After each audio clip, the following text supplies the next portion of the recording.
Hello, welcome to Z Explains BG. This is Z. I'm commentating the finals again of the Wednesday night jackpot my local clubs run. Let's put Steve or David on the bottom. Let's put Steve on the bottom for a change. I think maybe he sometimes watches these videos. You watch the videos, you get the preferred location. So. All right, so what do we got here? Okay, this is the first game of a 9-point match, apparently. Okay, David's entering with a 5-4. What keeps the builders a little spread out this way? Kind of like it. There's probably a bunch of other options here, though, so I don't know. Offhand, this does seem at least okay, though, because I like the builder on the 9. You know. Okay, looks like that was. Okay, so now David has a 3-3. Okay, so he hits, makes the 5, and answers with 1, I suppose. All right, good shot by Steve here, making the 10 points. Yeah, no double here. Yeah, it's just the edge. There's just not a real edge here, I think. I mean, David's winning, right? He's got the better front structure, somewhat arguably better front structure. But I don't know, 3 men back versus 2. So I wouldn't say this is like there's a real large edge here. So I agree with no double. Steve with a nice 3-3. Not clear how to play it. I mean, I kind of don't like hitting, though, against the stronger board. Like, I would make the 21 and then either make the 18 or the 3 with the last 2. How about 3? I mean, you're down in the race a little bit. There's a blot in the outfield. So hitting maybe has a lot of merit here. Hitting while you're making the 3-point. I mean, like it's not crazy to hit in the outfield. It's just you're foregoing kind of doing 2 good things elsewhere in order to hit that guy on the 15. Like, you're foregoing both the 3 and the 21 and hitting him inside. So, yeah, I definitely like how Steve played it over hitting the 15. Maybe there's something else there that doesn't make the 3, but I would have ended up playing it like Steve did. Like, you could just make the 18, for instance. All right, so 3-2 from Steve. Yeah, this is okay. I'm not sure how this compares to 8-6. 4-3 looks. Would probably play 8-5 before 6-3, but this is okay. And then yeah, actually a few different ideas here. Like, you can make the 4, but I don't want to leave a shot, and I don't want to give up the 10. So I would either make the 2, or maybe you could play 8-4, 8-2. The merit here is you might, black could leave a shot. Black could like volunteer a shot here if you left blots everywhere. Like, he'd get to play more flexibly. Okay, so this is decent. This is early, I believe. I mean, it's only up 13 pips, so it's like a take on the race alone, and there's just a ton of contact everywhere. I'd like it a little better if, like, the 4 checkers were stacked on the 13 instead of 2 on the 13, 2 on the 14, because, like, he only has that 1 outfield point to clear as opposed to these 2 points in white outfields to clear. But even then, I think the double's pretty questionable. So as it stands with that extra contact, I don't like the cube. Yeah, okay, rolled badly, took a chance to get rid of that point. It did work. Steve, I think, is just stuck making his 5 points, or I mean, there's probably something else where you make the 4 and slot the 5. But actually, I don't see a good reason to make the 4 here. I see. He's thinking about keeping his midpoint, but I think it's too big a concession on the home front for something where, like, you're just going to have to give up some outfield point next roll, or make, like, an even bigger concession on the home run. See, this is wrong. This is wrong because black doesn't have much trouble playing flexibly, and then like you've screwed up, you've sort of irreparably screwed up your home fronts. So he should have just cleared. He should have just cleared the midpoint with that 5-4. And this plays bad for the race too, which is about to be relevant.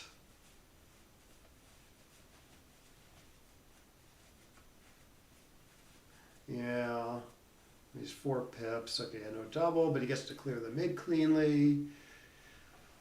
5-3. Yeah, this is okay. You can also bring a guy into the 6, obviously. You definitely put a guy on the 5. Do not stack the 6. Good. This is a good play.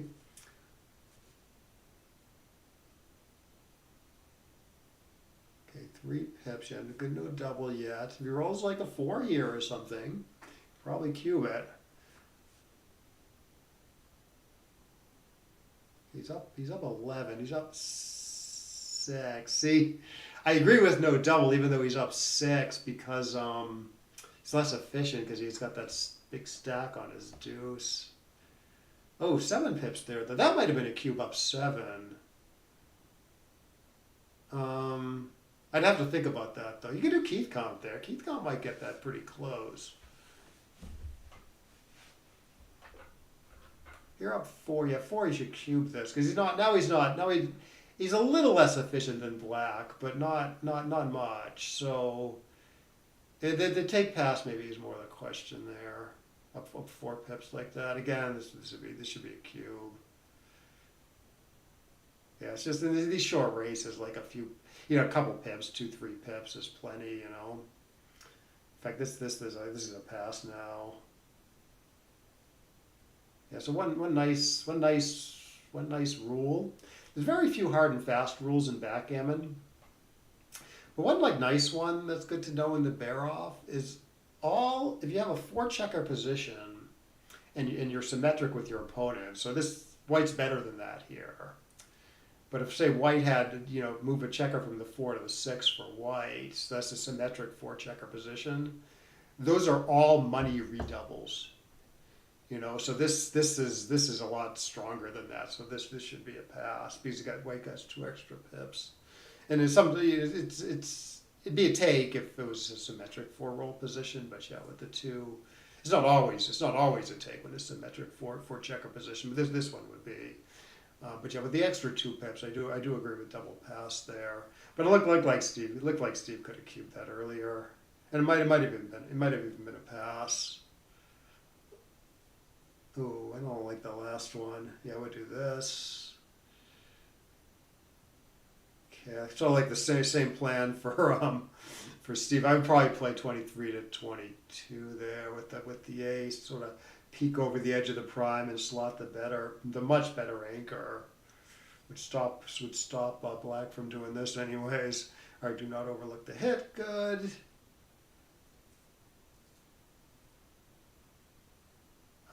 You don't know here. I mean, rendering with a 2 and playing 16 to 11 is okay. I mean, I wouldn't mind hitting because white is so flexible, but 6 to 1 with that last checker on the 6 is pretty gross. And then there's there's other stuff where you enter with the 5. I'd have to take a good look at that one. I wouldn't really know what to do there. All right, nice shot by David. Steve should come in and, I'm not sure, pop out, I guess. Triple shot out there, though. Oof. Keeps the home front in good shape, though. Yeah, David down 0-2. Yeah, you should probably cube this. It's got a pretty big edge. Some nice threats. I wouldn't give it up, though. White has a decent position, and his race is good. So this is perfect by David. Okay, I mean, I can't resist making the 5 here and then playing one more. This looks pretty reasonable.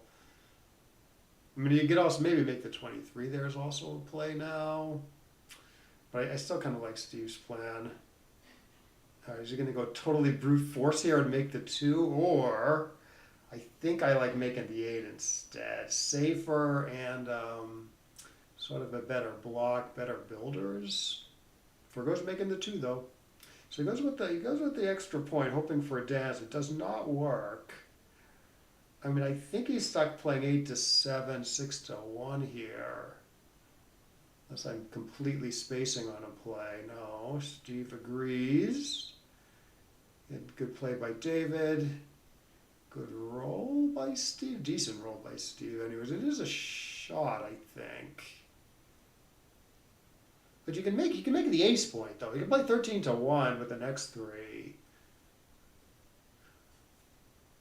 You know, sort of put the fear of God into black. Yeah, this is a little safer, but the board is crappy now. So I would have gone the other way. And David can swing away here because White's board is now compromised. Better place for the win, but the thing is, the plays don't. I mean, it's not trivial to win this, you know. So yeah, so he rolls a 4, and then like Black has some problems. So maybe it was the other one actually. What I'm thinking is like it's clearly better for the gammon to hit, and you could argue it's better for the win to hit also. I mean, it's not. I don't think it is, but there's like an argument for it, right? In that you're pushing White back. You're not letting him anchor on the high point. So this looks a little suspicious. Because again, Black's not really forced to leave a shot there.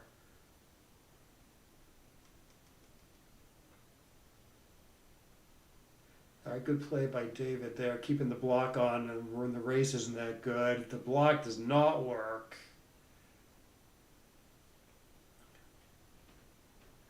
And then yeah, this looks like a good cubeless play. And you actually would have a take here on the recue, so it was necessary that he did that. But there might be something better there. Involving 6-4.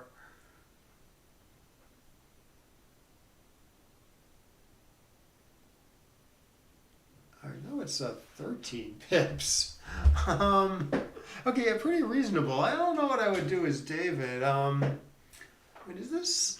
I mean, he can take pretty deeply because it's a recube and he's losing the match by a couple points. I don't know how deep though. I mean, it's probably 19. I'm guessing it's like around 19% or something. So not super deep if I'm right. So you could do like again, you could do Keith count here. So 59 plus 6, 65 plus 9, 74 on the Keith count. David is 72. So David's up. So this would be, according to Keith count anyways, which maybe isn't that accurate here because both checkers have checkers in the outfield. But I think according to Keith count, it's double close take for money. So actually, maybe that was good. Maybe that was good cube handling there. Actually, I kind of think it's not maybe it's not quite a cube though. Because Keith count isn't going to penalize for White's 2 checkers on the 7, which aren't in a very efficient spot. Then again, Black had some inefficiencies also. Not really though. Black's position was pretty sound there. Yeah, I think that doubles the question there. I think that doubles the question, assuming I'm doing Keith count right, which is I don't know, 70-30 or something. Ooh. What's going on here? Oh, so no, Steve won the 4 points there. Yeah, sorry, I wanted to go back and take another look at the cube decision. Okay, so 6-zip in favor of White. So let's see how these guys handle this lopsided score here. Okay, I think this is correct. Yeah, so you can make both the 9 and the 5 if you want, which might be an okay idea at the score, but still, I would hit and make the 5. I would play 8-7, 9-5. Play some backgammon here. Yeah, I like this plan. You got the strong, after making the 5, you get the stronger board. Okay, don't double this. tense here, maybe. I don't know. All right, I believe that despite the fact that it's kind of a double shot, I think the computer hits here. It's with the stronger board anyways. Yeah, I'm pretty sure the computer does that. You don't want to give him black, okay, fine. I mean, I can't fault it too much because it's 06, but I probably would not cube that. Okay, David's trying to make it work. Steve is not gonna let him. Oh, that's a little unclear how to play it, but yeah, I would hit in some fashion. And then maybe conserve blots with 7 to 5. Yeah, I like Steve's play here. Good. Huh. I don't know. I don't know if I could resist 13 to 7, 20, 23 to 20. It's only a double shot, right? It's just 6 and 5, just 6s and 5s. And you got the best anchor and 3 men back already. Yeah, I don't know. See, I don't know. It's a bunch of shots anyways. I would lock up the anchor there.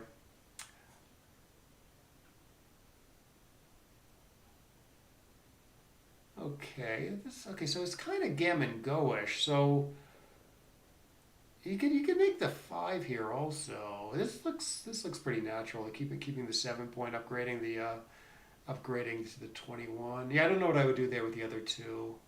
Make the 5 or the 21. And just making the 5 wins and loses more gammons. So it's sort of a good idea at the score maybe. Yeah, this looks like a plan. And then 8 to 7 would be the best ace. This is maybe a bit much because you're leaving a double shot, and you're slotting with the last checker on the 6. It worked. Let's see if it worked. No, the jury's still out whether it worked or not. Oh. It was a creative idea by David there. I mean, you get away with it. You lock up that 5 prime. White is just crushed. I just hate the fact that you only got 3 on the 6, and then you slot with the last one. Score argues for it though. I don't know. Score argues for it. So it did eventually work. Oh, it was terrible. It was terrible. Okay, minimizes. Yeah, you can leave a couple extra shots there if you wanted to have a longer term, safer position. Although this does block the bigger numbers. All right, so this cleans up nice. This makes the 3 nicely because White's probably saving the gammon here unless he somehow exposes another blot. Let's see how David's technique is here. Yeah, okay, so he's gonna pop out. Good. I would play 6 to 2 here because you get to clear the 6 point a lot. Although this is better if he rolls like specifically a 6-5 next turn. I think there's some numbers that go the other way, like 5-4, for instance. Okay, let's see what's going on here. Okay, so clearing the 6 and then 3 to 2 or something is a candidate. Like that might be the way to minimize the chance that black hits the 3rd checker, which is mostly what you're concerned about. Like this way, black's going to dance for a while, and the white's going to have many chances to expose another blot. Whereas if you do my play where you clear the 6, like black's running a lot of the time, and you don't have that many blot numbers. If black does stay back for a while, so probably maybe there's something else other than the play I mentioned, but I think my play is better than Steve's play. Okay, so David's putting a checker on these. He might be thinking that he might want to like clear this. Like here is maybe not right, but like it wouldn't be crazy to clear the 7 here and then let white out with 5s and then try to close out 2 checkers. Like here you might want to do it. Here you might want to play 7 to 1, 7 to 5. Hope black rolls like a small 5 and then you close out 2 checkers sometimes. It's a little spicy because White's board is 3 point board, robust 3 point board with a lot. Yeah, if you're gonna do it, you should clear the 7, block the bigger numbers, give them a really bad 5-1. But there's this play sort of okay too. I think I might at the score anyways. I think I might have actually tried it. I might have played 7-5, 7-1 there. It would have been better if the outfield check was a little further back, so you cover like a 6-5 though.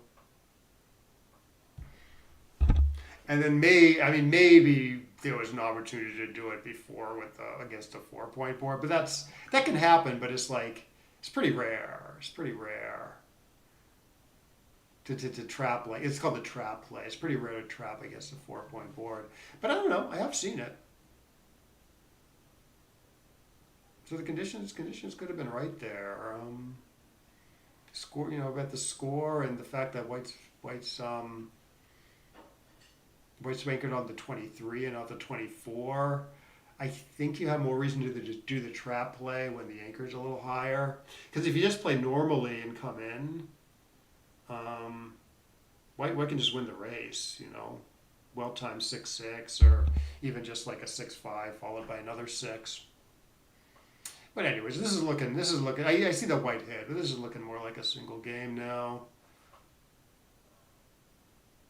Oh, there's a better player, isn't there? Wouldn't clear the 6, 6-2, 6-4.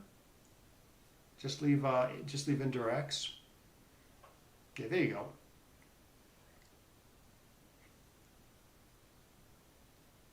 Okay, the 5 is forced, and then I don't know. David might be pretty happy to hit with his if he can. So I probably would have minimized shots there.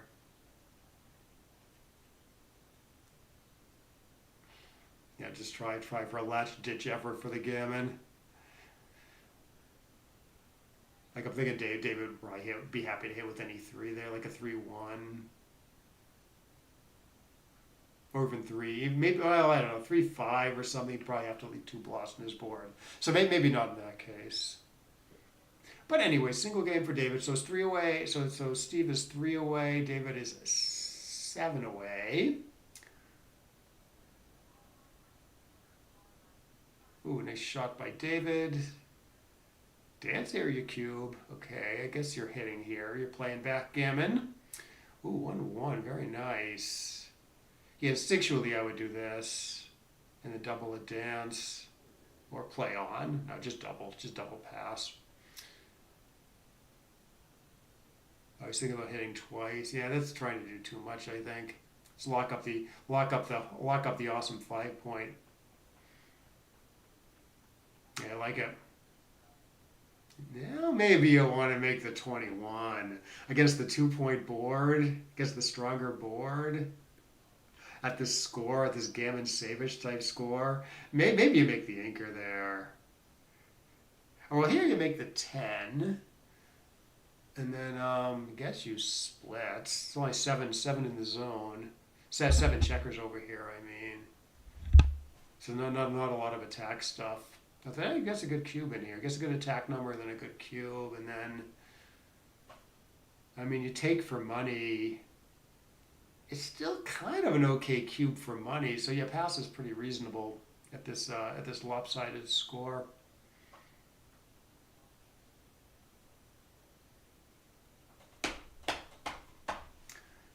Alrighty, nice shot by Steve.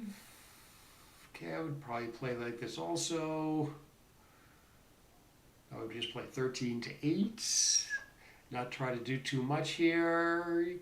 Yeah, okay, so he hit, it's kind of a gross hit, Hitting off the low point is stripping your 8 points, so I guess I like 13-8 a little better. Now I like hitting, and then making the 11. Good. Okay, no, don't enter there. Good. I'm not sure between 13-8 and 6-1. I probably end up doing this, though.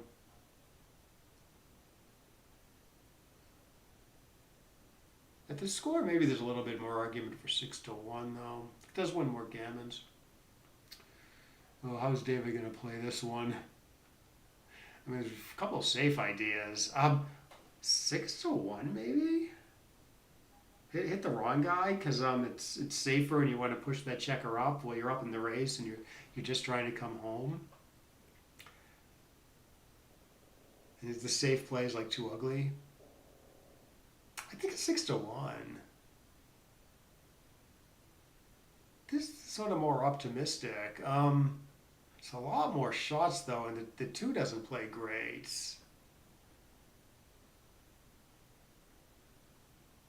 I think it's 6-1. Oh, nice. Okay, David agrees. He found it. Found the idea. I mean, I'm going to say that's definitely the right play, but I think David was thinking along similar lines as to me. And then David gets a 6-5.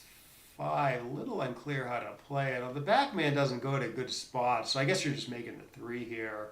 Yeah, why not make the 3 though? Why do that? Why not make the 3 and make the higher quality point? You know. Maybe he was just focused. He doesn't blot on his ace, so he's sort of focused on covering it, which is typically the right idea. It is easier to fill in the 3 here than it would be to fill in the 1 point after my play. So it's possible he had a point there. Okay, this looks good. Steve rolls a 3-1 and makes the 10, I assume. Good. Okay, David. Yeah, David's having trouble like getting the back man to a good spot. He's coming out into a triple shot, so yeah, I guess you're playing 9-5, 9-3 here. Yeah, I guess if you jump out, the 4 doesn't play good. All right, 6-1. Okay, so this makes the good points. Cube is still in the middle. Okay, he's got to do this now because the 6 is too destructive. 8-2. Although actually, if you play 8-2, you get to make the 2 points. And then white can hit with aces, but it's pretty dangerous. Yeah, making the 2's worth a look there. All right, so I suppose this is correct. Hit at acceptable risk. Yeah, can't double at the score. Score reversed, you cube it. Yeah, this I think is a pretty bad blunder. Yeah, David can almost redouble this because of the lopsided score. I mean, I wouldn't quite double this, but it wouldn't be like this huge error to cube this now, I think. It'd be a pretty big error, but not a massive one. Yeah. I kind of want to play 24-22 just so as not to spend the pips on the other side of the board. But I don't know. I have to take a good look at that one. What do I know? Steve made that double work. So far, yeah, like David should be redoubling to 4 with any excuse. Doesn't look like he has it yet, though. Yeah, he's not going to have it.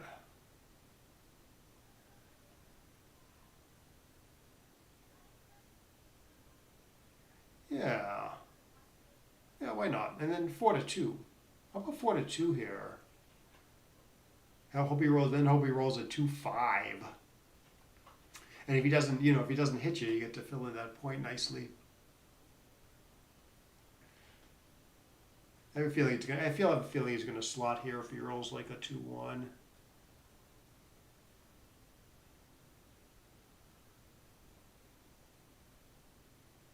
Dave is looking for a 2-1. 1-3. It might actually be better to play 6-3 here, but this is okay. He's going to crack next turn, Val. So maybe this way you can like crack into a 5-point board if you roll an ace, or a robust 4-point board like this. Robuster. I don't know. The plays might have actually transposed. Okay, I like it. No blots. A couple of blot numbers. A few blot numbers for white there. 5-5, 6-5. 6-2, yeah, I would do this. If there's a blot in his board, he could have considered 7-5. There's a blot in black's board. But actually, the score that wouldn't be good. Steve should not be pressing too much for the gammon here, because a single game is sort of good enough to good enough to win. Although here, this is acceptable risk, I think. Bear off a guy, play 4-3. You get hit a little more than if you clear the 6 point. But this isn't completely safe either. Like 6-3, 5-3 are blot numbers, in addition to 6-5 and 4-4 maybe. So yeah, probably there was something better there with the 2-1. This is the best you got. Okay, David's going to save this. It's going to very likely be 8-3 Crawford. So Gammons will not help. Gammons will help David at this score because David will need an even number of points to win the match. So Gammons are I don't think they're super valuable or anything, but they are valuable. As opposed to if it was like 8-4, then Gammons wouldn't really be worth anything. But 8-3, Gammons are valuable. So yeah, I should do this because Gammons only go one way. This both wins and loses more Gammons than splitting does. All right, so for money you do slot here because there's some 4 duplication, but splitting probably does lose more Gammons. Lose fewer Gammons. So yeah, it's okay at the score. I would still slot though. All right, 5-4. Maybe he's hitting splits. Yeah, maybe. Okay, nice return shot by Stevie. Good. Good. I would do this also.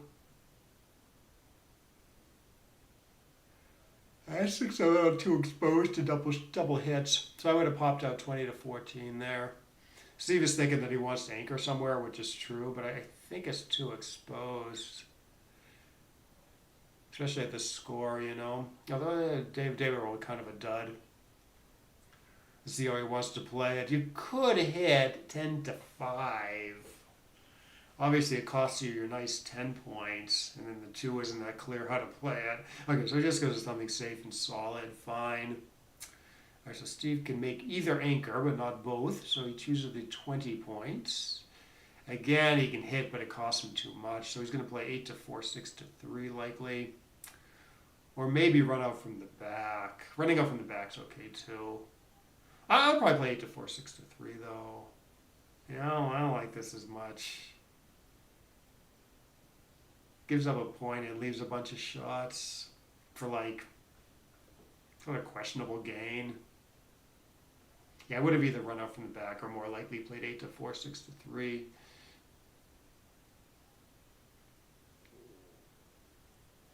Okay, David makes a good point. Steve rolls an awkward 6-2. So 8-2, 6-4 is safest. Yeah, I don't like giving up the anchor here. Yeah, I would have played 13-7, 6 to. Well, actually, I don't know. Everything's sort of bad. I probably would have, before Steve's play, I probably would have played 8-2, 6-4. I'm wondering about 13-7, 6-4 though. It's a triple shot. That's too much. Okay. All right, so it looks like David's trying to contain this one back checker. It's not working. No, they just have this backgammon formation to fall back on. Okay, what about cover? Okay, so he provokes some extra contact in the outfit. Interesting. Yeah, I thought I would have like covered there with the 6.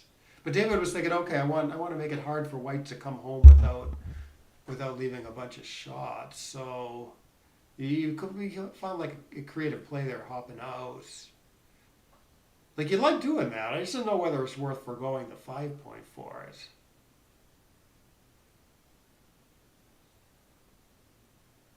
All right, so this does hit twice if Steve wants. Like he can hit again on the 5 here, which I think is the right idea. Does not work. The jury's out. He gets to hit twice here. Okay, 3 on the roof. Woof. That could be an interesting game. All right, I would hit with the 3 here. Try to keep him from making that third anchor. Even though the 5 isn't that good. I could like 9 to 4 if you wanted to get really feisty, but probably the best play is 13 to 5. Yeah, this looks suspicious. You're leaving a bunch of, why not?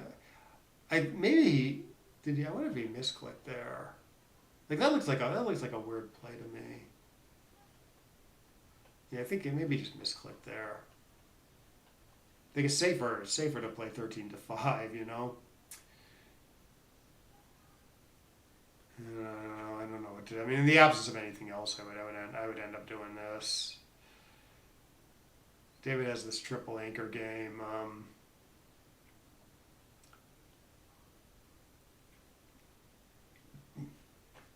Yeah, this looks reasonable. I mean, I don't know if David's really supposed to be hitting here, so there's probably other stuff White could do, given that Black's board isn't in good shape to hit yet. Okay, so 24 to 20, 16 to 10 looks pretty reasonable to me. 24 to 18 is okay, but the 4 is bad, so I really don't want to play 6 to 2. I want that checker to make the 5 and 4 points. So why not 16 to 10, 24 to 20? I see. Now he's thinking about leaving the checker back on the 24, which you maybe want to do, but you don't have time to do that.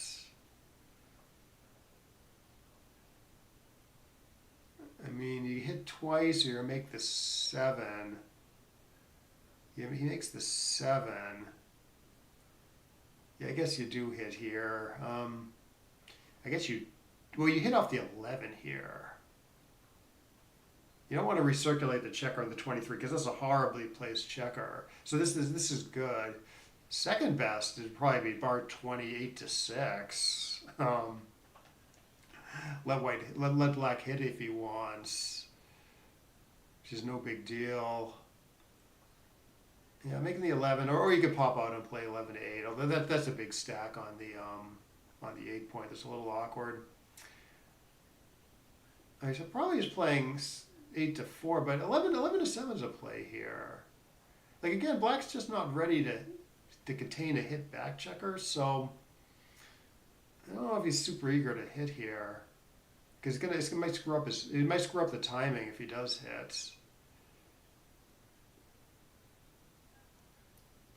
Yeah, well, I see the 4 points open. I hate Black's position now because he played that 4-6 to 2.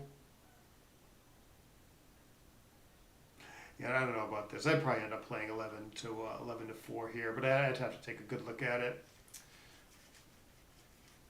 And maybe not. I mean, Black may have to make some concession now. May have to give up a back point either this turn or sometime soon.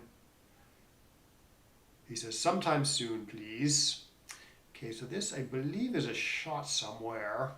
If I'm looking at this right, so probably he's playing 11 to 8 and then either 11 to 10 or 8 to 7 or 7 to 6. Why not play 11 to 10 and keep the spares all nicely spread out, which could come in handy if like Black breaks the top point to hits, which he will do here now. Probably pop out with both of them from the 20 point. Yeah, I think I'd want to keep the I think I'd want to keep 2 anchors here in case of an accident like this. I see what David was thinking though. He was thinking, well, it's easier to extricate if I get off the 22 points. There might have been other priorities though.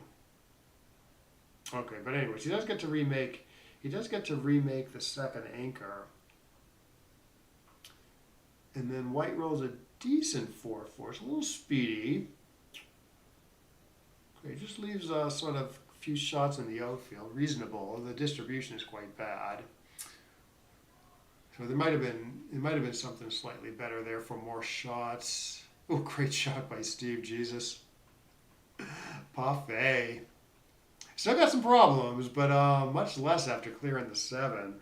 Woof. It's got very few problems now. You could give him bad 2s by running off the 23 point, but I actually don't know if that's right or not, because like you're just gonna get a single shot at him for the rest of the game. If you're lucky, you know. So you'd rather like maybe you'd rather wait and leave from the front later. Oh, you could get a double shot here if black rolls 6-1-5-1-4-1-3-1-2-1. Oh, nice shot by David. Okay, so yeah, cause he blocks 4-6, reasonable. Maybe there's something else with better outfield control there. Oh, 5-1's a big miss. You can make the 17 or something, but this looks better to me. Oh, he missed. So he's gonna come in with a 2 and hope white rolls 1-1. So that's like his last ditch shot. That was interesting. Interesting game for sure. Wow, good job, Steve. Brought that one home nicely. That was some fancy rolling to clear, but yeah, David's board was just too screwed up to like contain the hit back checker. You know, that 6-2 play with the 6-4. That sort of cost David. Like if he had concentrated on filling in the 5 and 4 points, that would have been a very different game. Well, look at the David's PR is quite good here, and then Steve played quite decently. We actually go through this. I'm kind of curious about a lot of these decisions, especially in the last game. I'm having some issues with XG, so I am going to have to kill stuff and start it over. End process. Okay, let's start fresh. Let us start fresh with XG. Okay,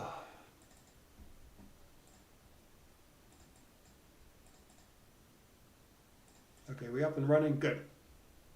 All right, so let's put Steve on the bottom. Yeah, I think we watched it from the beginning. Yeah, 4-4. This looks like standard stuff. Yeah, you don't have anything here. 5-3. What do you do with 5? Because the computer wants to enter low so as not to come under the gun, and then play a productive 5 somewhere. Yeah, Steve's play is okay. I guess the computer's problem with it is too exposed to being attacked on the 5 point with his 9 checkers here. I see what Steve was thinking though. He wants the builder on the 10 and not like an extra checker on the 8, which I guess the computer doesn't think it's worth it. It's hard to use that builder if you're up on the bar next turn, you know. Okay, good. Comes in and hits.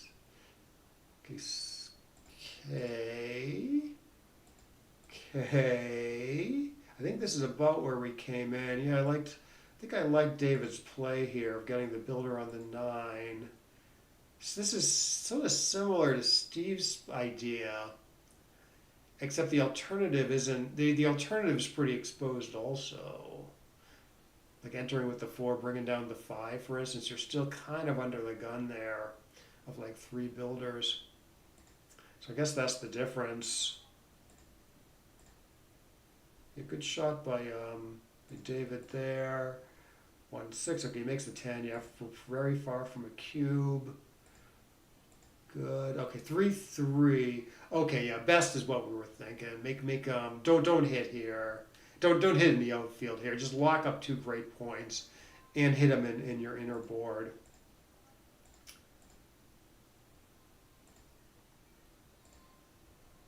Yeah, 13-10, 8-6, or 13-8 is okay.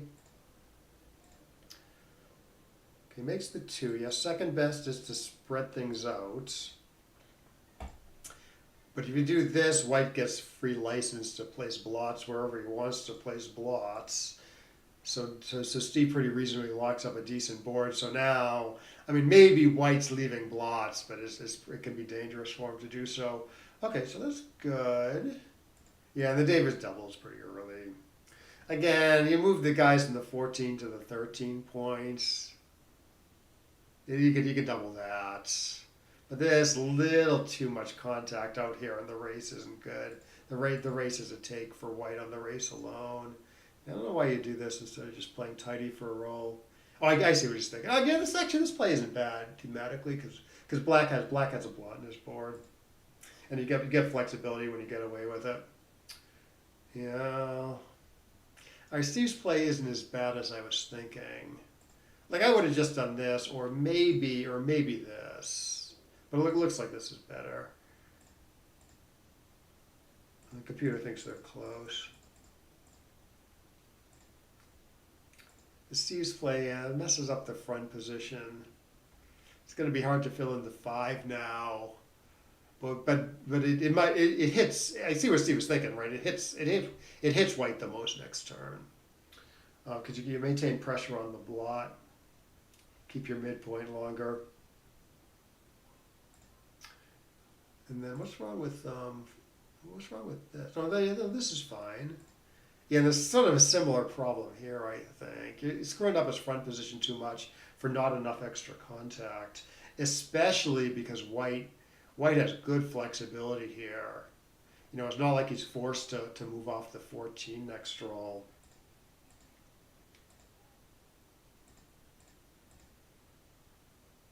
Oh, then there was some missed cubes. This game. He has a good play with the 4-3 here.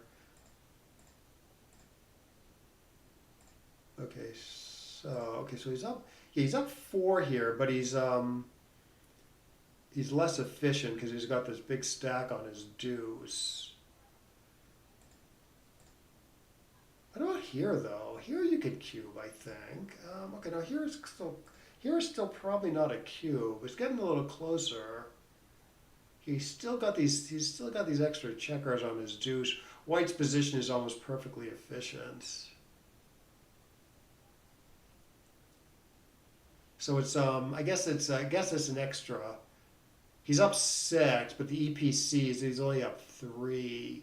So yeah, it's 3 extra pips of efficiency for white, which is actually what Keith Kahn says. So yeah, you think of it as a 3-pip race. So yeah, 3 pips in a 48-pip race isn't enough. Okay, here's a big redouble. Okay, here's up 7. What was it last turn? Up 6. Yeah, up 7 redouble take. Yeah, now the efficiency isn't so bad, maybe. No, he's still 3 pips. He's still 3 pips less efficient than white according to the EPC here. But he's up 7 on the pip count and only 4 on the EPC. But now it's 4 pips and the race is shorter, so the computer wants to send it. Now it's no double. Okay, now it's redouble pass. Or close. Back to redouble take. Yeah, redouble pass. 4 pips. I was closer than I thought. Yeah, I thought this would be a solid pass. And it kind of is. Let me save this.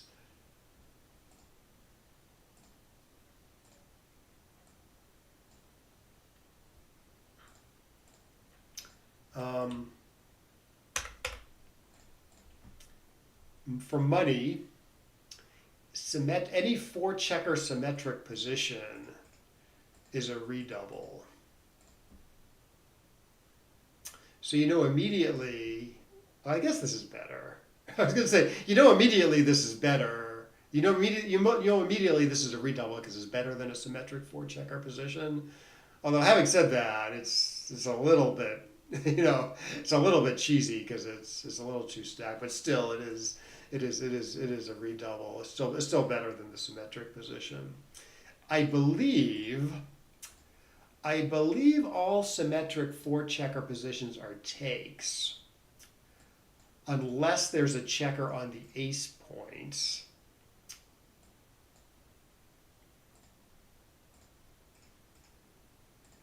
I believe they're all takes except when there's a checker on the ace point. And then it can be either a take or a pass. Sometimes they're passes, sometimes they're takes. I'm pretty sure that's the rule.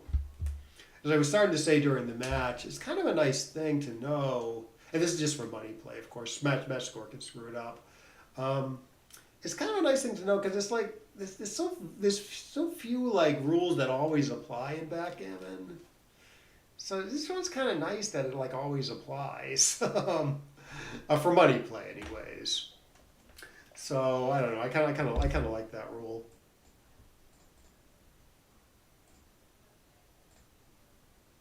What is this? No, this isn't what I want.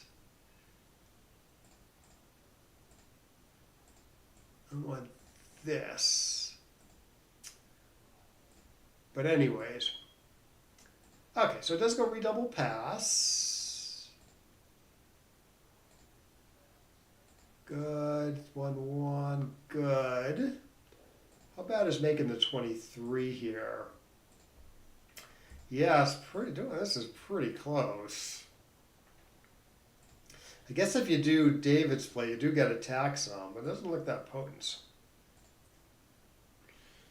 Yeah, 13-7. Yeah, I noticed this at the time. After playing 13-8, 8-7 is quite productive, but computer says 24-23 is more productive to sort of peek over the edge of the prime. Slot the better anchor, the much better anchor. The anchor here, the anchor in the 23, you're still super stuck. All right. Computer wants to run out to the 14 instead of doing what David did, but his play's not too bad. Good hit, 5-2. Yeah, this would have been a tough play for me. Like David's play sort of looked okay, but it is still a shot in the outfield, and these guys are like a little stuck back there. So the computer finds something more dangerous, but not a stock, you know. Checking by. Alrighty, so Steve makes a nice positional play. Computer says you can also go hog wild and blitz.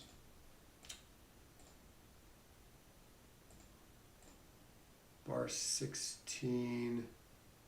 Oh, I see. I think the equity difference is quite large, but cubeless is a lot closer. The computer thinks the cube's a lot strong. The upcoming cube's a lot stronger after popping out than just playing 7-1. Yeah, very very efficient cube. The take pass is very close. Okay, nice shot by David. Okay, nice shot, nice play by Steve. Better for not getting gammon, I guess, is to anchor, but you don't win as many games. Anchoring on the 23.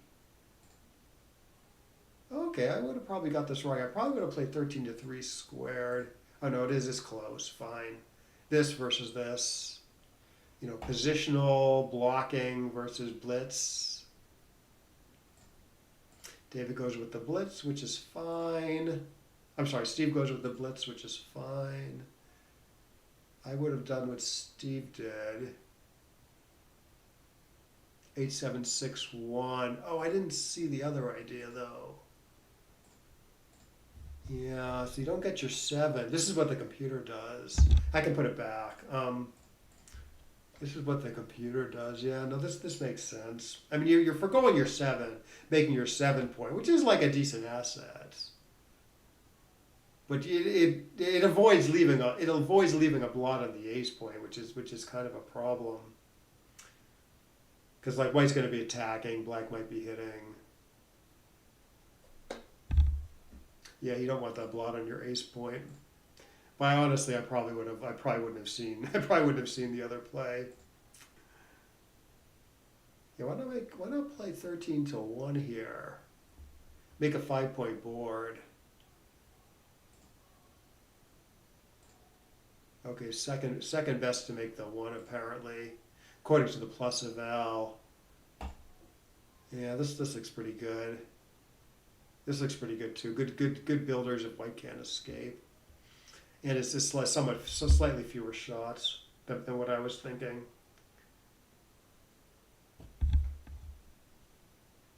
Better duplication of white's good numbers too. Yeah, this would be a good play. versus this, or yeah, this looks suspicious. I guess the 9 point and minimizes shots. But I don't know, giving up the 5 points is pretty unusual like this.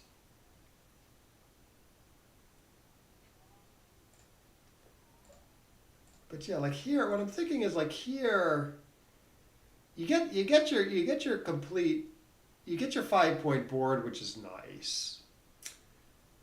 But okay, it's 5-4-6-3 that hits in the outfield in addition to aces. Although 5-4 is quite duplicated.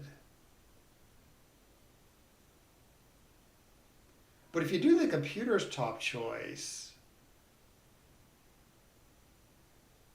fives, a lot more fives are duplicated, and it's too fewer nominal shots in the outfield, which maybe doesn't matter because maybe 5-4 you're going the other way anyways. Maybe.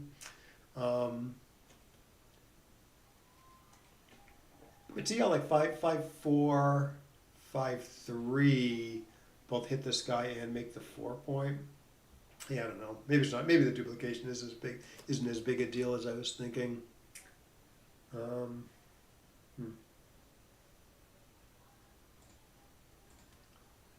Okay. Oh, for the 4-4. Yeah, the 4-4. No, not this 4-4. No, the 4-1 here. Yeah, I thought probably you hit twice. Right. Yeah. No, my thought was correct. Yeah, I made a similar error live in the Boston Open. Although actually here it's very close. Yeah, here Davis plays okay. This wins the most, doesn't win as many gammons, right? This wins the most gammons, like it's hit and doesn't win the most, and loses more gammons. Maybe that's the key to seeing that this is close.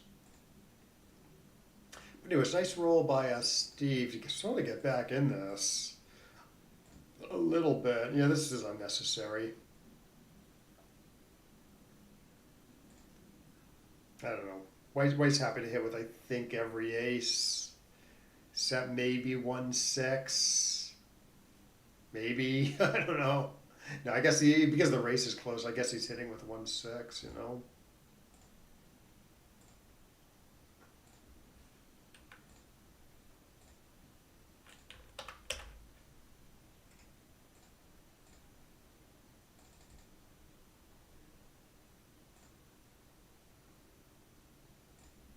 Yeah.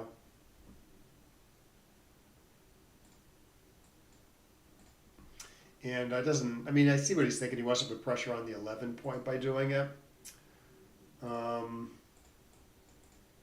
It's just, the pressure isn't worth a lot. It's not like White has trouble playing. And all the aces hit, right? So if you don't roll an ace, you could just clear the 11 point, except maybe if you roll certain sixes. I guess all sixes except for 6-1. Maybe you gain on sixes. I don't know. But yeah, black. I guess the key to seeing this, White's pretty happy to hit with aces. But I don't know. He gets the 6-6 gets up in the race. Yeah, I thought maybe there's something involving 6-4 here. This gap is pretty inefficient. How bad an error is Steve? So yeah, pretty big error. 0.06 something for Barron. Yeah, so you want to just, you don't want the gap on the 4. And you want the flexibility in the outfield to maybe put another checker on the 4 later. As opposed to what Steve did where the 4 point could stay open and then you're just going to miss, with 4s forever. Like in fact here, if black rolls like a 6-1 or something, it might actually be right to forgo the last crossover and play 5-4.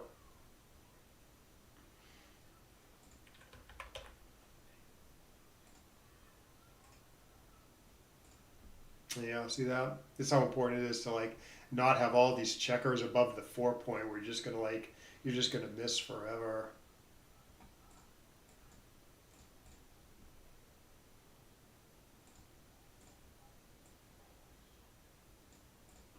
Anyways, white rolls badly. And then, okay, good cube handling at the score. Okay, so I guess, okay, so it's close pass for money, say. And, solid take at the score where the take point, again, is probably roughly around 19 or 20%. Yeah, so Keith count gets this pretty close, I think. If I did Keith count correctly, which I did.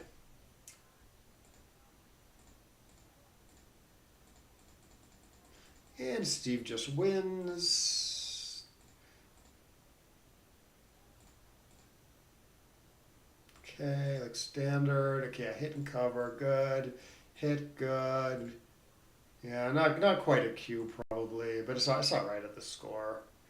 Down 06 to 9. I mean, some gamma's floating around. He's a favorite. Okay, I would have hit 2. Maybe because of the score, you play more solidly here. You want to kind of tamp down the gammas for both sides. So the computer pretty reasonably does not leave kind of a double shot on this on black side of the board, but it's not too bad. Oh no, I'm sorry. David.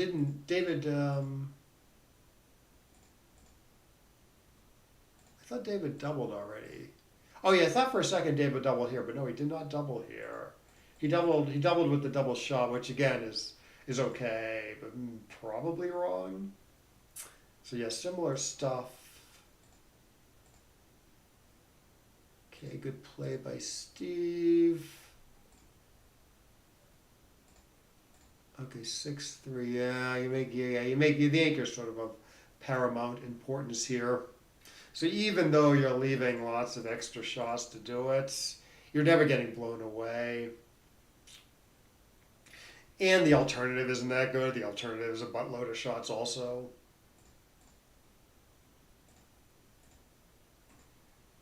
And the 2-2, could you make the 5 here? Yeah, make the 5 here if you want. Win more gammas probably. But nothing wrong with what David did. Oh, I see. He makes the anchor. He's super stuck back there. Yeah, raise. He's up in there. He's up 3 pips in the raise. So, and the computer does want to try for a better anchor or try to escape a guy by doing this. Makes sense.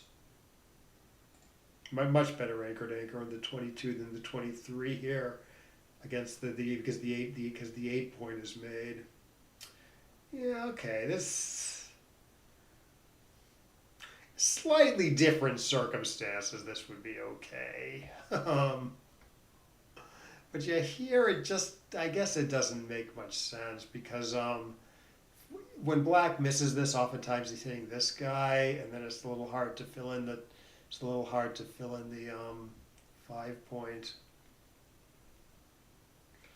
And it's a little weird to slot with the last spare here. Okay, good tactical shot by Steve. Good. Okay, he does get to fill in the points. Minimizes. Okay, 6-2 versus 5-1 is close. But yeah, stuff like 5-4 still leaves a shot here, even though you have the spare here. 5-3. You do the other one. You have some, 6-5 for instance is a blot, but 4-4, but 4-4 both ways. Yeah, there was something better here, although Steve's play's not too bad for some reason. Like I would have done this and felt pretty okay about it. Or maybe I would have played 3-2, which actually the computer likes less than Steve's idea of hitting. I don't really get this though. Aren't you getting hit more after this?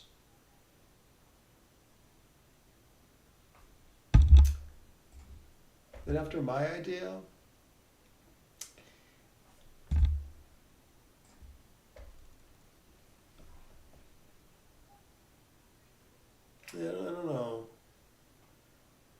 Oh, is the idea that it's hard to put together a robust 4 point board this way? Whereas you do Steve's play, you're likely going to get to keep a 4 point board for a while. Yeah, maybe that's the idea. I don't know. Like, I thought Steve's play was pretty bad, but it's probably better than what I was thinking. Yeah, like, he leaves a shot, okay. 6-1. Okay, so it's 4-3, 6-1. Okay, it does trap here. Interesting. Now, it might be partly score-based. Right, so see the idea. So black rolls like a 5-something. Especially at 5-1, and then white gets to attack, maybe hit the outfield, and then close out 2 checkers and win a gammon. It doesn't win as many games, but it wins more. It wins more gammons, which are sort of important at the score. Of course, there is risk, right? I mean, black could just roll 5-5. So, like I said, it's unusual to do it against a 4-point board. It's a lot more common against a 3-point board. But the fact that he's anchored on the 23 and not the 24, I think is a reason to be aggressive with doing this stuff. Like similar stuff here, except here there was a 3-point board, and the builders end up really good. On the other hand, this guy's a little too close to home. Right, like 5-6. It's going to be hard to close out 2 checkers. So anyways, David plays solidly, wins the most, I believe. Yeah, wins are close apparently. The gammons are better with clearing the 7. Yeah, again, kind of trap still, but now this is less of a trap play and more of a clear points, get flexible play. Gets to clear both of them, and then Steve just cracks horribly. Okay, he's going for the gammon. Rips as many as he can, gets hits. He looks like it's a good play by Steve there. Yeah, nice find by David there. And then here he gets to just minimize, but it's no big deal. It's not like you're winning anymore, and it's not like you're getting gammon anymore. That's why it's no big deal. But you get gammon slightly more by letting white hit. Okay, we can go back. Actually, one thing I'm curious about.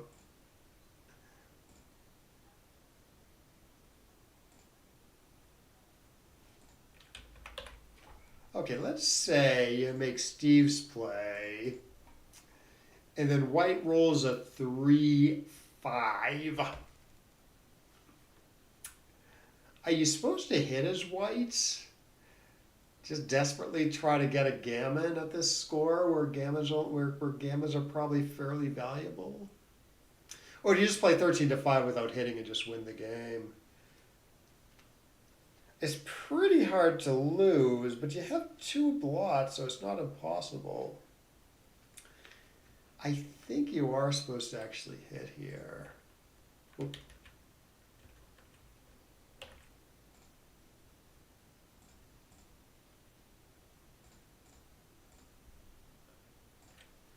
Try for a gammon. No, you don't. In fact, it's a blunder to hit. So how much do you lose? Oh, you lose 8% by hitting. And you're only picking up 7% gammons. It surprises me that you're losing 8% here after hitting. I thought it'd be quite a bit less than that.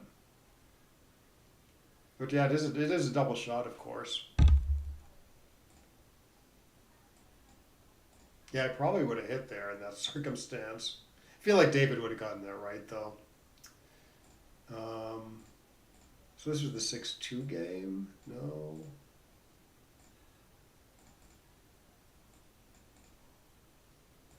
6-zip? Yeah, 6-zip. Okay, so he just wins a single game. This is the 6-2 game now.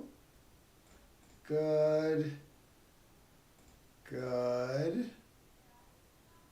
Oh, okay. Yeah, I'm gonna play bar 21 here. Given the score, but Steve had the right idea by hitting. I guess there is one man back versus three, so you do want to send a second man back.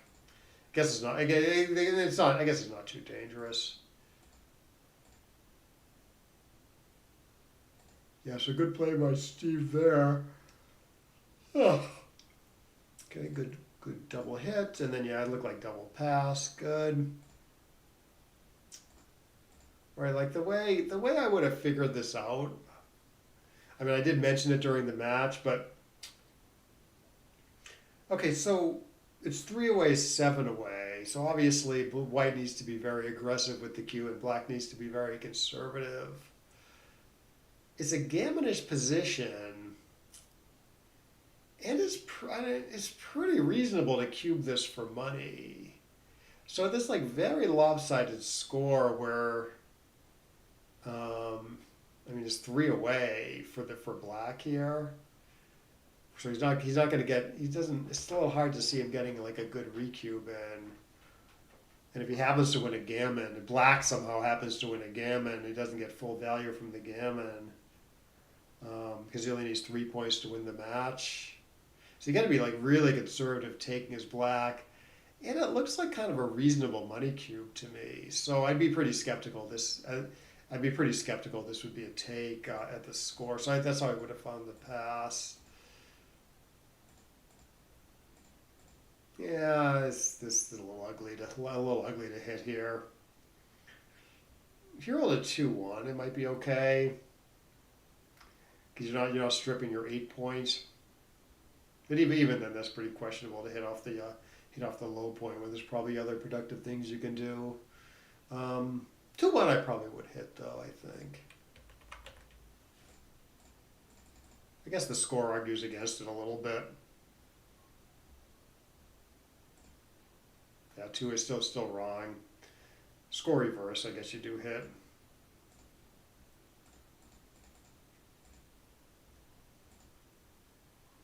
Okay, so this is the 6-3 game. Okay, good shots. Good. Okay, does not fall into the trap of hitting a second time, which wouldn't have been all that clear to me. So 4-1, bar 24, 11 to 7, the computer wants to do. Steve finds a more reasonable looking play, keeping all the assets in the outfield. Okay, yeah, then 6-1. Okay, yeah, David finds a nice play here.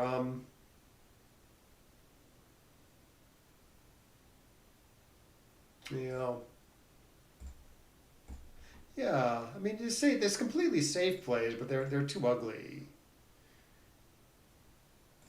And I guess there's just one completely safe play. So you could hit off the 5 and then do something with the 2, but you're kind of leaving a double shot there. If you play like 8 to 5 to 3, you're leaving most threes and all threes and most 2s will hit, in addition to 1-1. So it's a lot safer to play 6-1,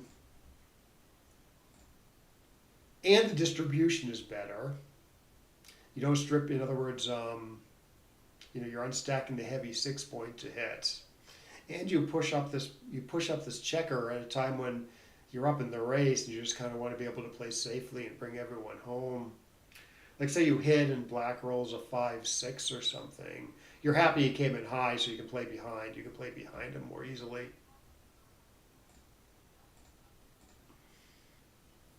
It's a good find by David there. And not much to do with the 6 here. Yeah, it's tough here.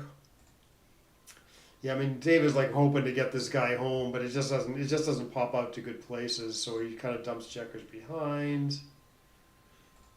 I probably would have ended up making the 3 here, but apparently David's play is better than mine. Maybe because it's easier to fill in the 3 point than the 1 point later. And then there's another play also where you keep the better distribution of spares.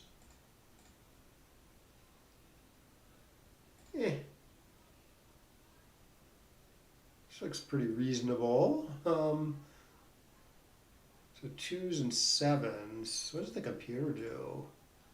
6s and 3s. It leaves a double direct for some reason. Better when missed. Get to build the 9.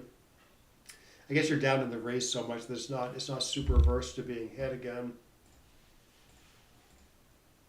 Wins more gammons, I'm sure. I don't know if I would have found that play, to be honest.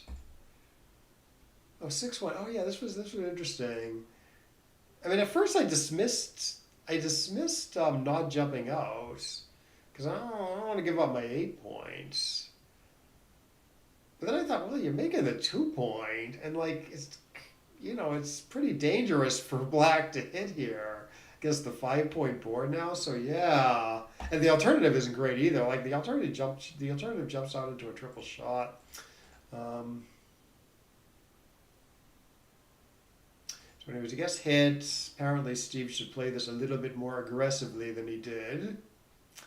The computer wants to do this. Sorry about that. Really build up a nice quick prime here while white has this blot in his board. I mean, look how awesome this is when you get away with it, right? You get to fill in a 5 prime almost certainly, sometimes a 6 prime. After Steve's play, you're probably not even getting a 5 prime if you get away with it. Of course, the downside is it's a lot of shots to do what the computer did, but computer says it's worth it. Yeah, this is bad. This is bad at the score. I thought it'd even be like worse than this, to be honest. Be pretty okay to cube this for money, but yeah, 3 away, 6 away. 3 away is a little hard to find a score in a gammonish position. Not that this is super gammonish or anything. It's just not that strong. But he makes it work. Okay, makes the 6 prime, and then he should slot the 2 here after hitting. Should do this, right? Getting hit is sort of immaterial. You get missed, you get to fill in the 2 point cleanly. This is going to be a little harder to fill it in. In fact, you don't even mind getting hit with certain, like if you know he's rolling 2-5. It's kind of cool to do this because he's going to have to expose a double shot on the other side of the board. Okay, gets the builders, fills in the points, clears nicely. 6-3 or 5-2. Yeah, I think I've seen this before. This is safe on 5-5 and 6-4. Which this isn't, but the computer still likes the keeping the spares on the 5, 4, and 3 points, so as not to create these weird like inner strip points, which could cause problems later. So I think I made the same mistake Steve did at one point. So I think it'd be a bigger deal if white's board was stronger.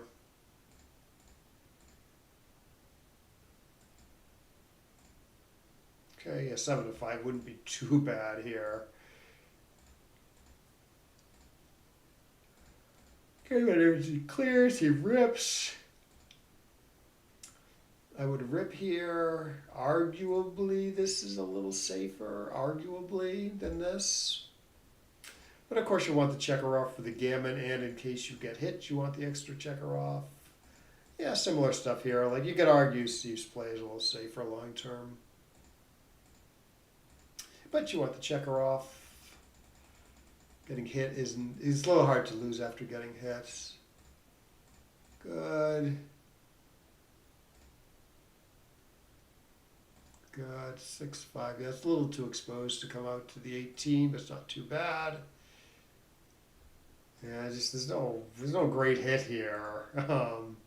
So David reasonably finds a sort of a safe positional play that doesn't hit. Apparently at the score where gammas only go one way, this isn't too bad. 10-5, 10-8, that's the computer's choice. But everything's pretty close. Okay, he makes the 20-point acre as opposed to the 18-point acre correctly. I guess so he doesn't get blown away. apparently, according to the computer, slightly better for the win is to make the 18 point. But he gets attacked and gammon more. I don't like this. Gives up the 10 point and leaves a bunch of shots. Yeah, giving up the anchor here doesn't look good. So you find something else. 8 to 2, 6 to 4 being best, but 13 to 7, 6 to 4 is no, it's not. It's not better. It's better than Steve's play of giving up the anchor, letting white attack and possibly close you out, or at least make some decent progress on the home front.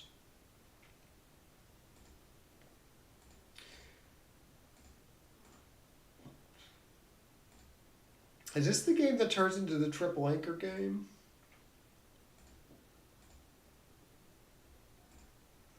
Oh, okay, good play by David here. Yeah, I would have played 11 to 5. I would have locked this up, but it's a little hard to hit next turn. You're not putting any pressure on black here.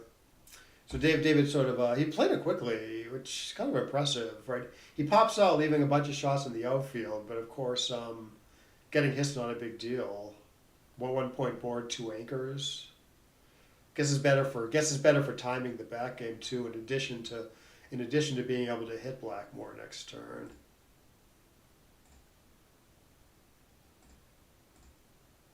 Okay, you don't have to hit here, but he does correctly.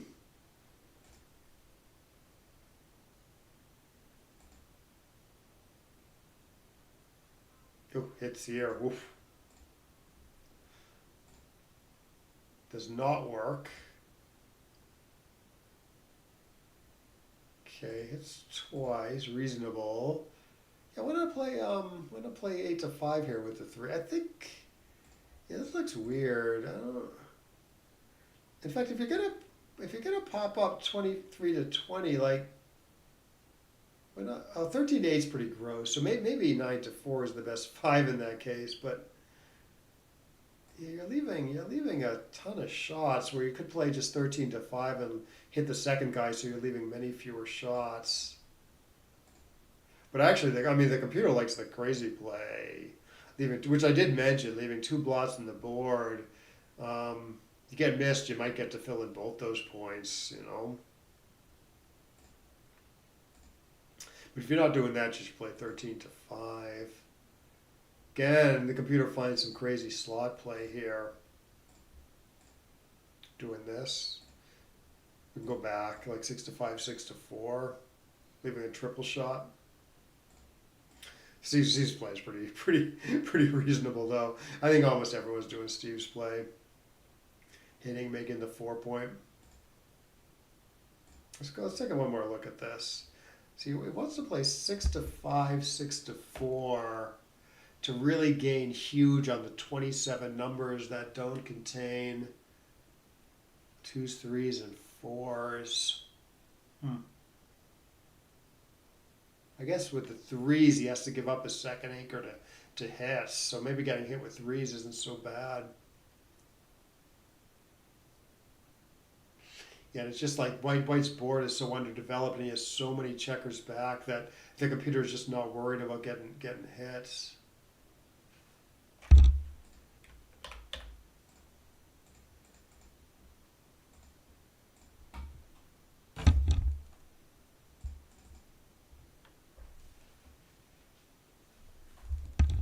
Three, 5.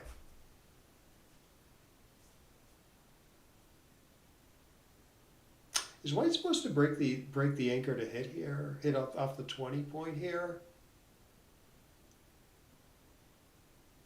Maybe he's not supposed to. Maybe he's not supposed to hit even. I mean, he might hit off the 5 point. He might hit on his own 5 point, but maybe he's not supposed to give up the anchor to hit.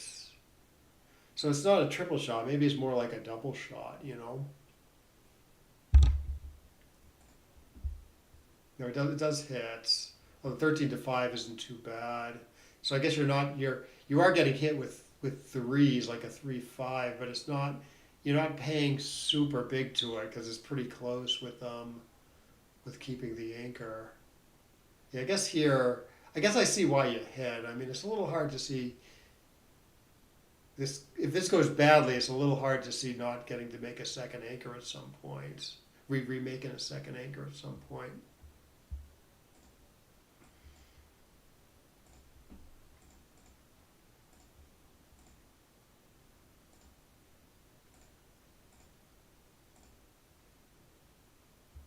So where are we here?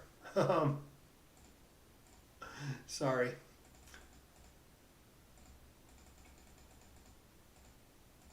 Okay, here we are. Okay, so he does get to make the third anchor with a nice 5-2.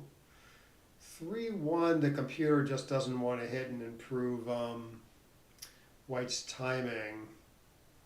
So what does the computer do? Oh, the computer does this. Yeah, it's a triple anchor game. So White, I guess White really isn't giving up a third anchor to hit a lot here. Like, I don't know, 5-5-2.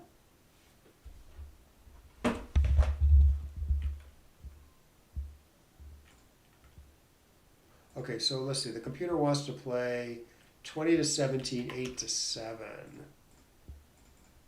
leaving shots everywhere. But if White rolls 5-2 here, say, he could hit twice even. It does hit twice. 5-3 it even hits. You know, it does give up the anchor to hit here. Interesting. But again, it's not like a big deal not to. Yeah, this is tricky stuff. Like White hits, he's gonna have like a lot of trouble containing the black checkers with so many men back in a weak front position. But the fact that it's close means that Black's not losing out too much from being hit, and if he gets missed or White chooses not to hit with certain numbers, he gets to build his position. Yeah, I don't know. This tricky stuff. Maybe this is about my pay grade.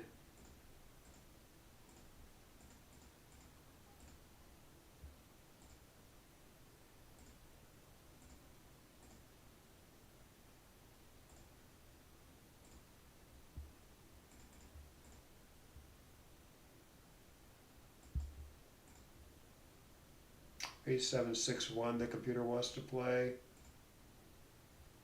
Steve does something a lot more reasonable looking.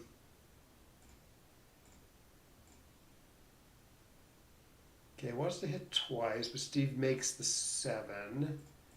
Yeah, David's play looked a little weird to me here. Okay, yeah, it's pretty bad. Yeah, this is, I think, sort of the key error that kind of cost him later. He popped out 24 to 18, I guess trying to maintain his timing, and then played his best 4. But you can just do this instead. You're still probably getting okay timing, and you keep the builders alive for making the 5 and 4 points. In other words, 24 to 20, 16 to 10.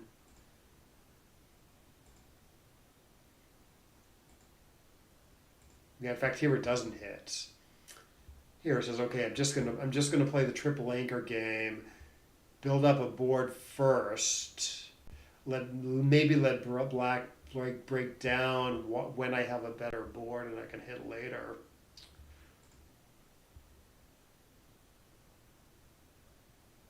Yeah, this is all tricky stuff.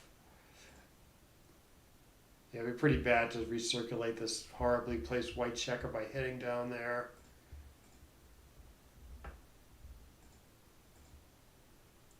Okay, White's making an attempt to fill in the board. Okay, he does get to fill in the 5 points. Also fills in the 2 point, but the 4 point is going to stay open forever now. There's no checkers to fill it in over there. Okay, yeah, here's I guess another key problem. David keeps the third anchor, which is often what you want to do, but it's a big concession on the home front to put the checker on the deuce point, because now how are you filling in the 4 point later on? And you might actually have more problems down the line if you keep the third anchor. Like say you just roll a, I don't know, you play 8-2 and then you roll like a 3-2 next roll. It's a little problematic. You're gonna have to make some big concession back here, or bust your board even more. So the computer says, look, you still have a good 2-3 game if you do this. Rates to be decently timed.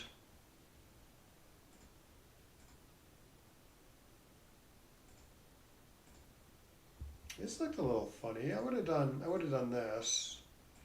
But apparently David's play isn't bad. In fact, it's probably best to sort of extricate the most versus this.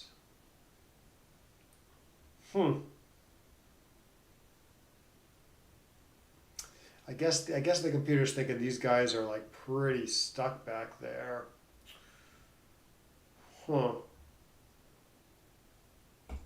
You do David's play. I guess maybe you can remake the 20 at some point. Yeah, I would not have done that. Would have been like fairly confident about it too. Okay, great shot by Black. Okay, White gets to make the second anchor though.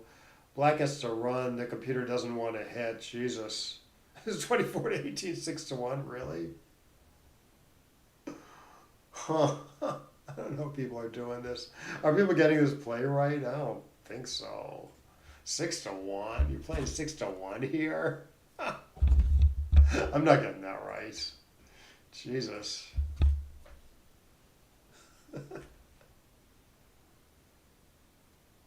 6-1 is horrible on the home front. It really doesn't want to hit. Improve White's timing. It really doesn't want to hit and improve White's timing. Huh.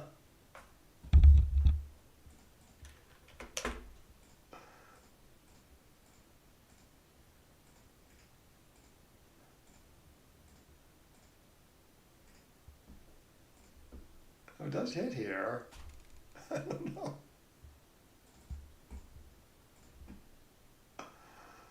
Yeah, I don't know, man.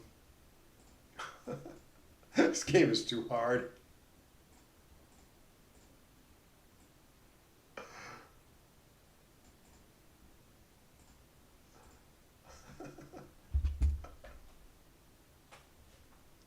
Imagine arguing for this play in a chouette.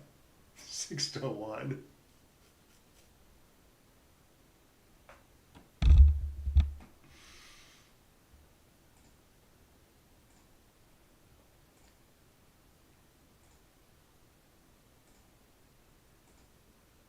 Oh, 6-3 is great. 4-1 is great. Okay, so let's see. It does give up the deep anchor to get the immediate bad twos like 6-2, 5-2, 4-2, 3-2. Whereas you're paying to just 2-2, 2-1. You're paying big to 2-2, 2-1. So how bad is it just to play, I don't know, 11-10, 18-15? Or maybe 2-1 is the better ace. Or 18-14.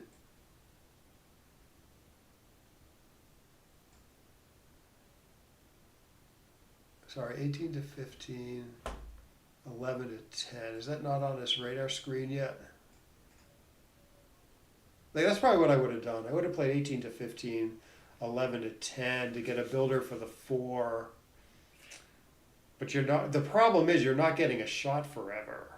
With the 8 checkers here, you got to wait till that strips down to like 3 points before you get 3 checkers before you're getting a shot. So actually, it's possible I would have thought about it and done what David did, but I don't know.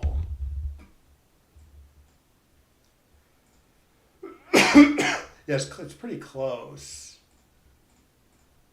between this and what David did, giving immediate bad twos.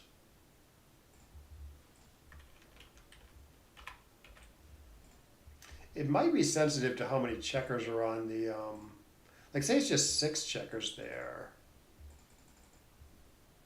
Now you don't have to wait around forever for this to come down to like say 3 or 2 checkers. So maybe now we're like keeping the deep anchor, you know. Although it's probably still pretty close.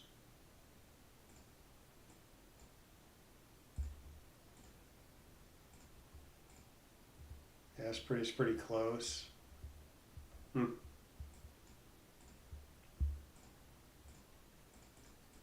So I think David does get to hit.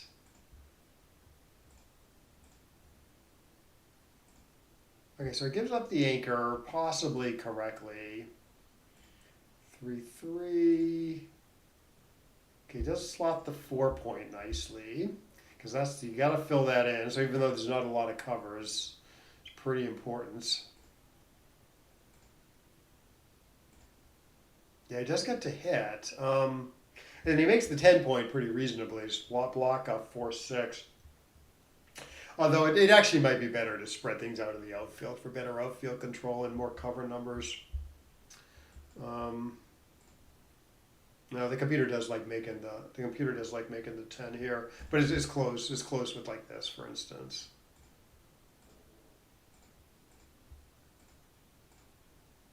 This would be a tough play. I don't know. Like I would probably find the right play here, playing 2-1 to get that dilly builder into play.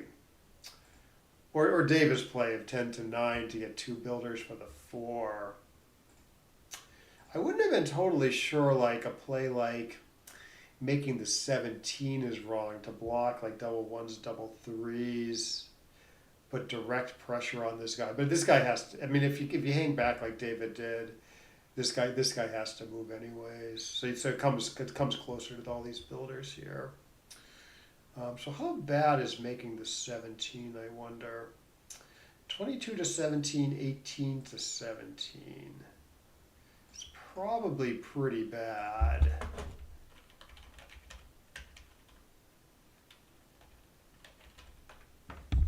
It's pretty bad. It's blunderous. You're giving up 7% wins or something. So yeah, so David's play, you know, I think it probably sure hits the most. So he gets like kind of a double shot, like all 3s, all aces except for double 1s. Doesn't work. Just hoping black rolls 1-1 here, but he doesn't, and he loses. All right, that was a pretty interesting match. Yeah, well played by David.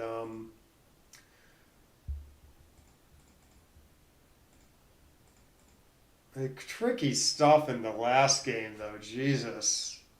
I mean, this play, I don't know. This play is pretty ridiculous in my mind. I mean, I guess it's right. Rolla seems to like it. But boy, I don't think anyone's ever doing this.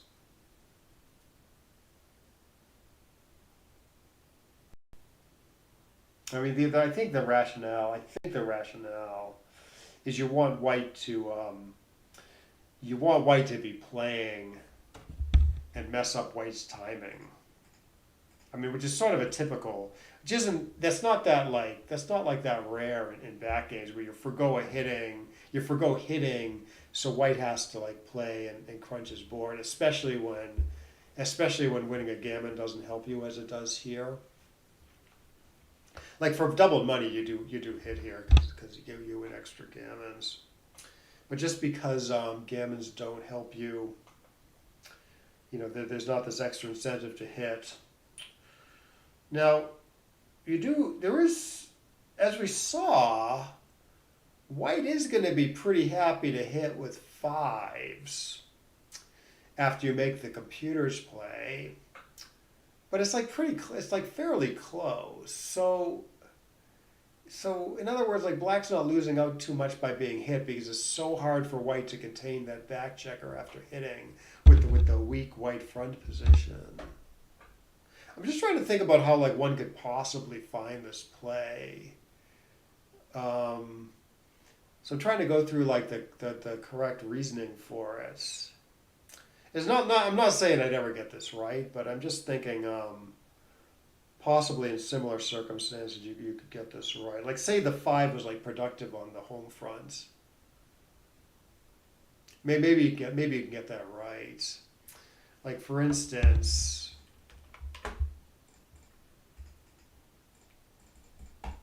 maybe you can actually get this one right. Because again, you don't necessarily want to hit because you don't want to improve white's timing. And you're not paying, and okay, you're leaving shots if you make the right play of 24 to 18, 8 to 4. But you're not losing out too much from being hit. Because it's just so hard for white to continue, and it's going to screw up white's timing when you get hit. So maybe here you can actually find the right play. It's just in the other position, it's just so tricky because 6 to 1 is so bad, you know? Whereas 8 to 4 is like quite productive here. So that's sort of what I'm thinking. Anyways, okay. Well, anyways, yeah. Thanks for watching. Yeah, pretty interesting. The last game is pretty interesting. So it might deserve. There's some surprising stuff in there. So might deserve some study. You might want to play around with some positions if you want to get more familiar with these like triple anchor games or whatever. But anyways, yeah, thanks for watching and hope you got something out of this, and I will see you next time.